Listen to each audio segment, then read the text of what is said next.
Thank you very much for having me.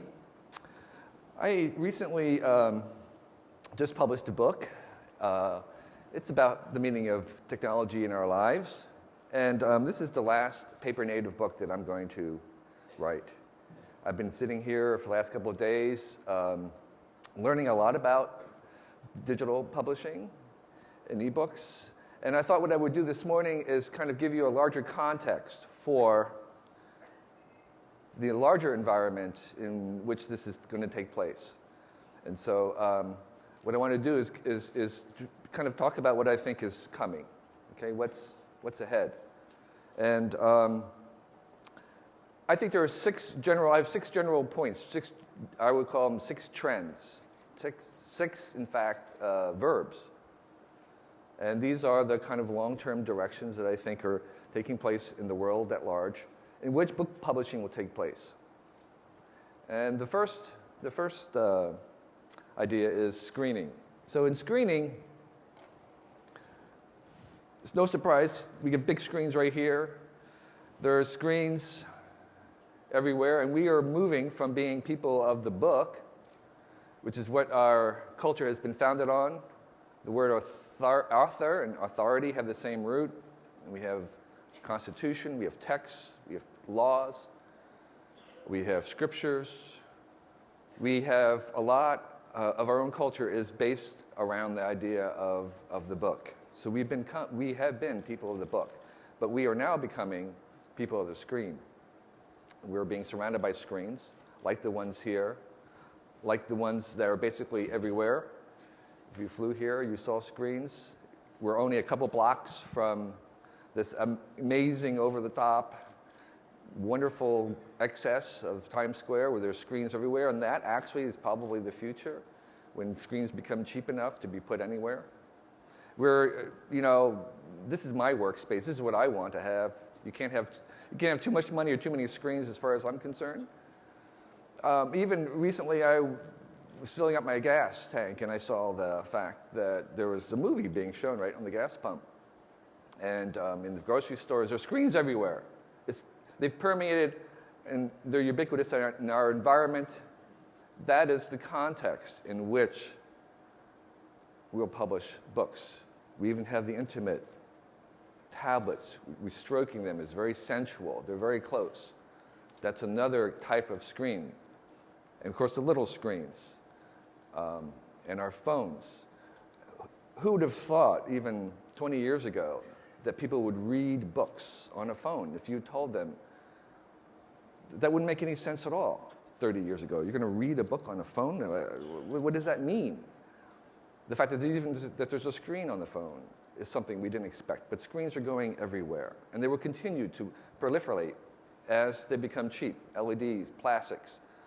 In fact, probably every flat surface may eventually have a screen on it. And the fact that there are screens, and we think about ebooks, we shouldn't assume that there's going to be a single flat page. There's no reason why e-ink, flexible pages, could not be bound into the traditional form of a book. It's not to suggest that everything is just one page. We have not yet begun to see the extent to which screens will permeate our culture. And the important thing about these screens is that if I showed you this screen, there's a screen there, you can't really tell what's going to be shown on that screen. It could be a movie. It could be a web conference. It could be email. It could be a book. It could be a web page. Screens are basically windows into the same machine, and all the things that we are producing can be shown on these screens. And of course, there are certain things that want to be shown larger and smaller, but in fact, as I'm suggesting, we don't really know what they are. And there is this idea in which the screen is the portal into this machine, in a sense that all this stuff is going through basically one thing, one screen for everything. And that's important as we make books, because we have to understand that it's not just other books. It's everything else that is in the competitive environment for our attention. And so we are in this third stage of a move from a very oral culture to a literate culture, the people of the book. And now we're at people of the screen, and what we're kind of devising is visuality, the literacy of images, and some of those images are being melded with text. But that's the general trend. And so what we are kind of be seeing is kind of TV that we read, books that we watch, and we might even think about this as a new verb of screening, stuff that we screen. We're going to screen them because the text and the images will marry and become basically together into one larger transmedia of some sort. So that's the first point, is that we're becoming people of the screen, the culture of the screen. We'll be screening things, including books, but books among many other things at the same time. So the second verb is interacting. If you want to see what the future of books is, we'll look at a toddler using an iPad. I had a friend who had a toddler with an iPad, and they were visiting someone else's apartment, and they had the friends had a color glossy printout, a photograph on the counter, and the little toddler came up to the photograph and was going like this, and she says, "This is broken." And so I think the idea that we interact with these screens, not just with the ends of our fingertips, but with our rest of our body is an important thing. We have gestures, and if you want to think or see or imagine the future of where things are going, look at some of the Hollywood movies with Minority Report, the Tom Cruise character conducting the data in a very visual, embodied way. We see the same thing in Iron Man, where they're taking lots of textual information as well and manipulating it with their whole bodies, moving them around, immersed in this stuff, not just with the ends of our fingertips and our eyes. And I think in a certain sense, we can imagine that reading would kind of continue to expand to be something that we do with more of our body. And of course, there's voice. And again, we see the innovations recently where I had another friend who was taking his Kindle and putting the Kindle on the front passenger seat of his car and having it read to him while he drove. Instead of having audiobooks, he had the speech synthesis in the Kindle dictating to him. And we of course see the rise, 5% annual rise in the number of audiobooks sales for years and years. And again, who would have imagined that this would become a major way in which reading is done in this audible fashion? And so this is another dimension of the increase in the sensuality and the sensibility of reading. And it's not just something that was done silently, which was the amazing thing that a lot of medieval people discovered, was that the idea of reading alone silently for extended periods was considered very, very strange. We have eyeballs in all the devices that we make, our phones, and even these tablets will have eyeballs, and they will see things.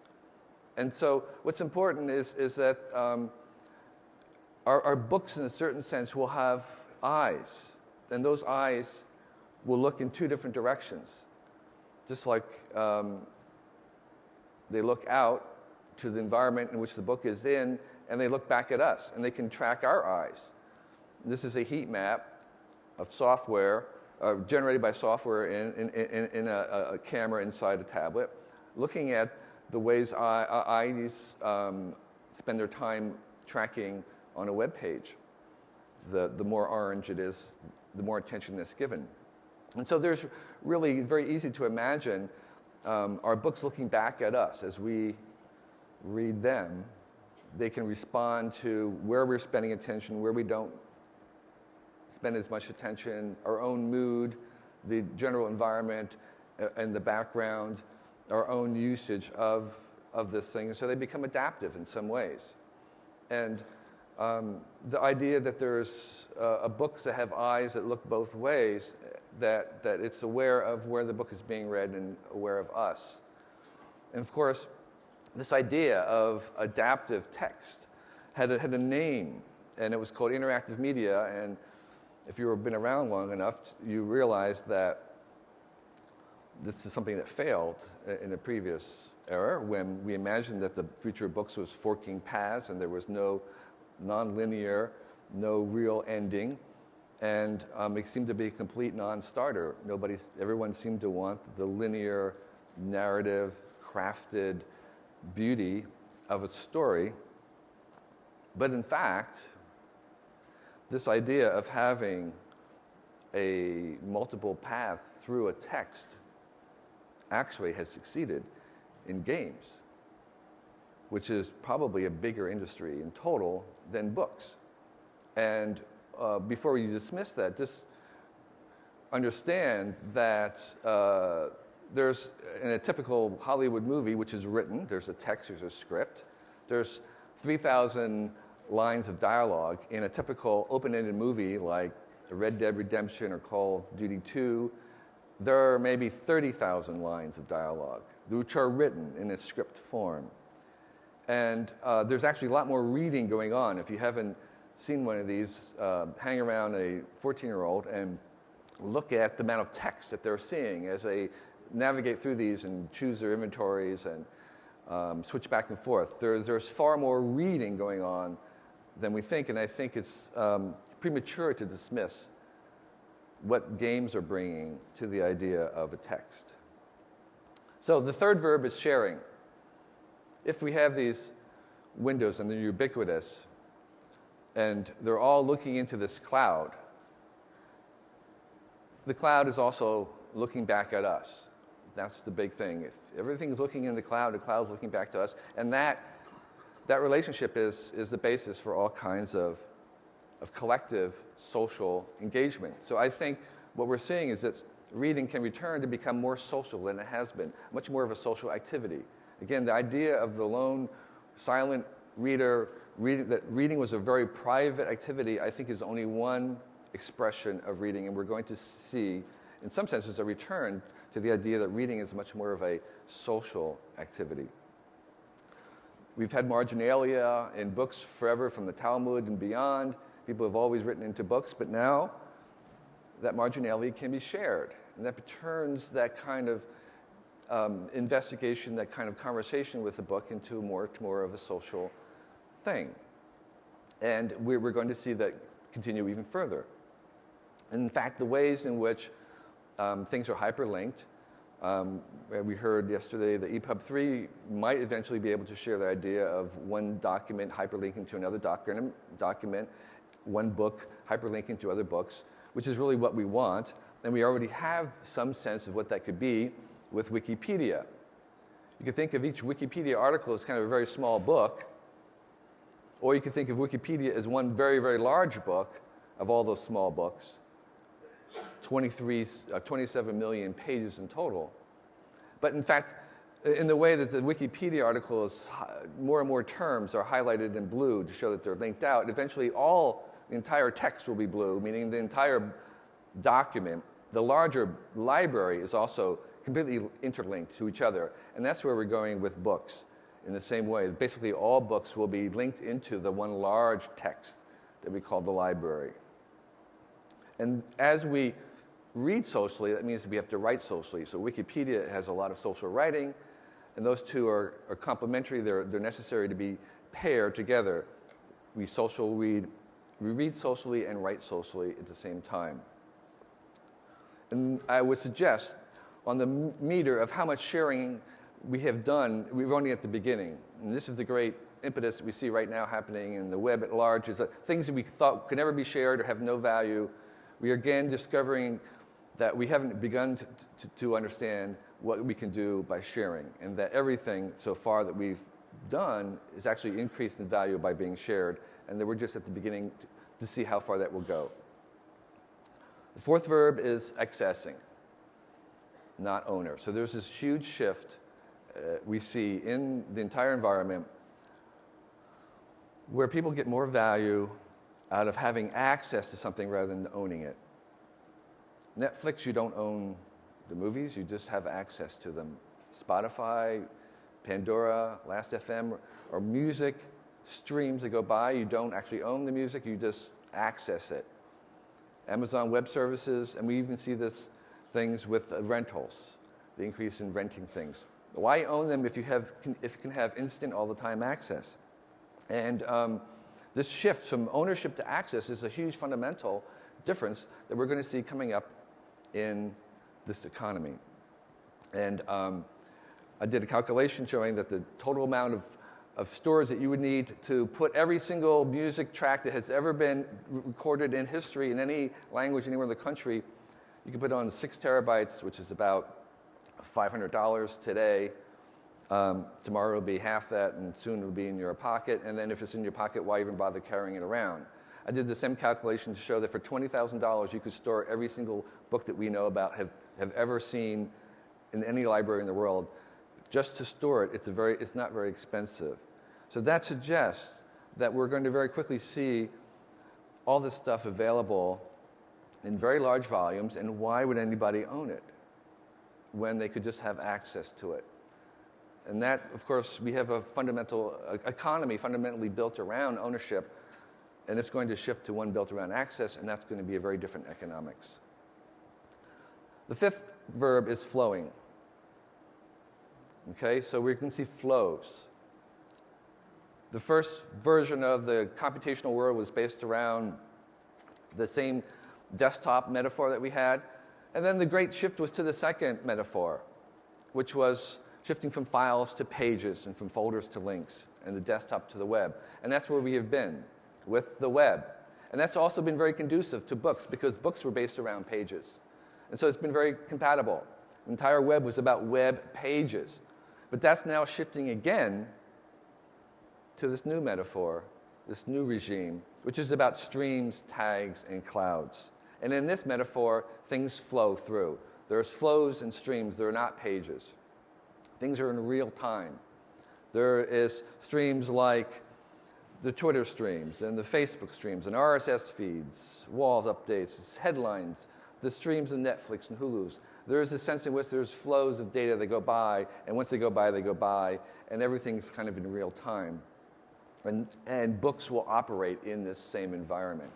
So we see the movement from pages to streams, clouds, now from me to we, and it's all around data.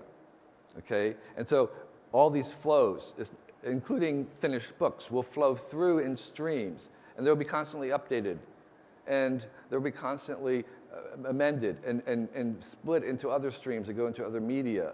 And our own individual lives will be basically these long streams of chronologically organized data. And that is going to be the new metaphor. And that everything out there is generating little streams of data. Maybe not very much, maybe small little bits, but they're all streaming data outward. And that is everywhere. That's the other thing. These streams go everywhere, so the data is everywhere, and it's always on. It's real time, always on, everywhere data, and there is no sense in which things are being completed.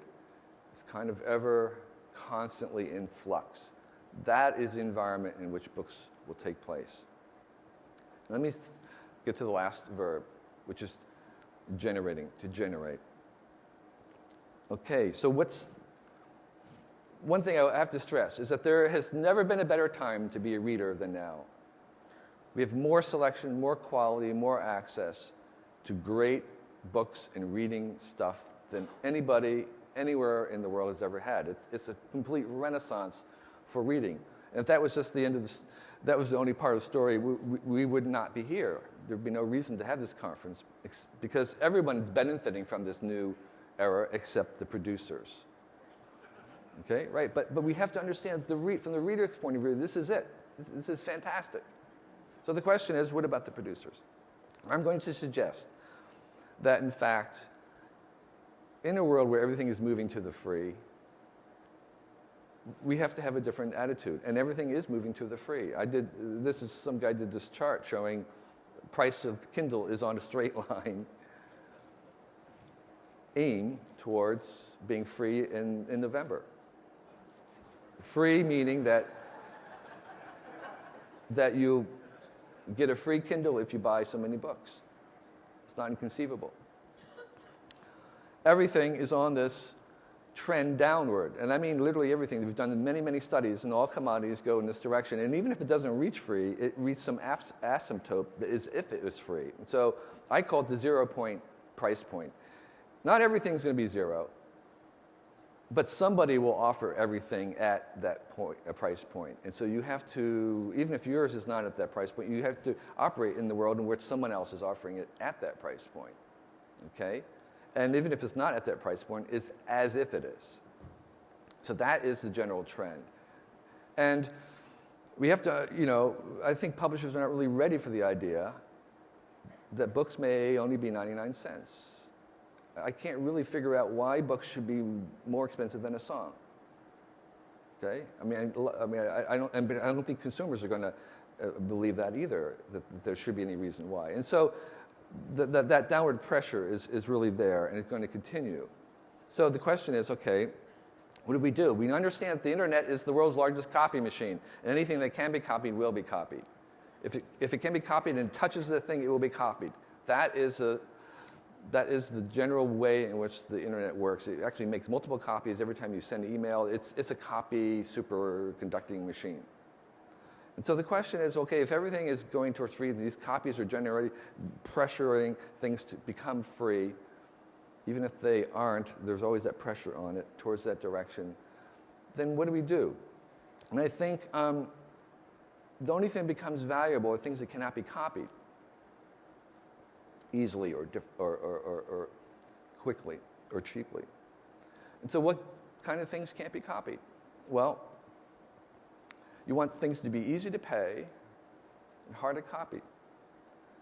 And let me give you one example, immediacy. So I tried to download a National Geographic article recently, and it was pre-copyright in the 1920s, and I said, well, it will take an hour to download for free. But if you want to pay $6, whatever it was, it'll download in a couple minutes. So you're not paying for the copy, you're paying for immediacy. You can eventually get anything you want for free if you wait long enough, but if you want it, like as soon as the creator has created it, the artist has made it, you're willing to pay for the immediacy of it. Personalization. You might get music for free, but if you want it personalized to the acoustics of your living room, you can pay. If you want to be personalized, customized in your language, your dialect, you might pay. You can get a free version, generic version, personalization, which cannot be copied by definition. You'll pay.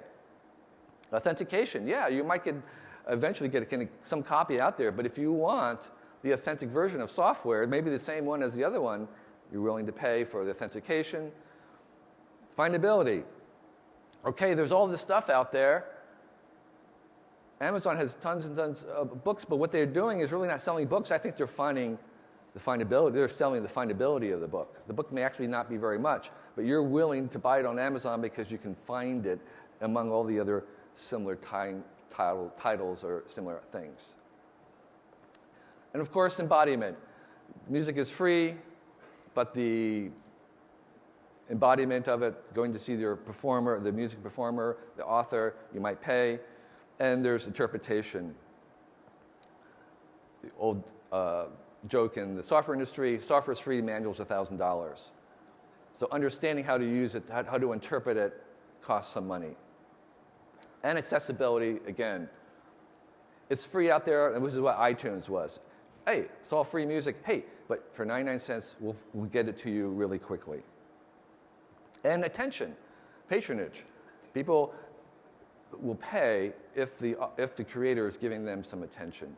And I think that's not to be devalued at all. It's very important.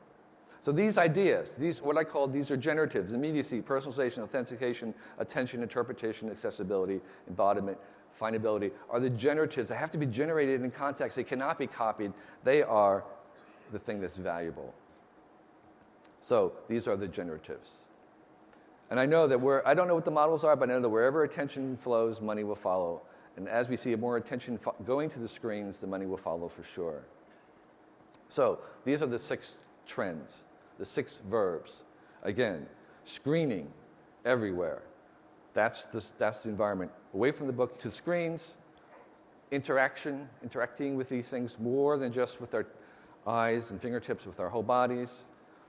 Sharing is the verb, is the default. We haven't begun to see how far we can go with sharing. Accessing is more important than ownership. Also, all flows, data flows and streams, no longer pages. And generatives, the value in the copy world of the free. What's better than free is things that are generated in place. And I thank you for your attention.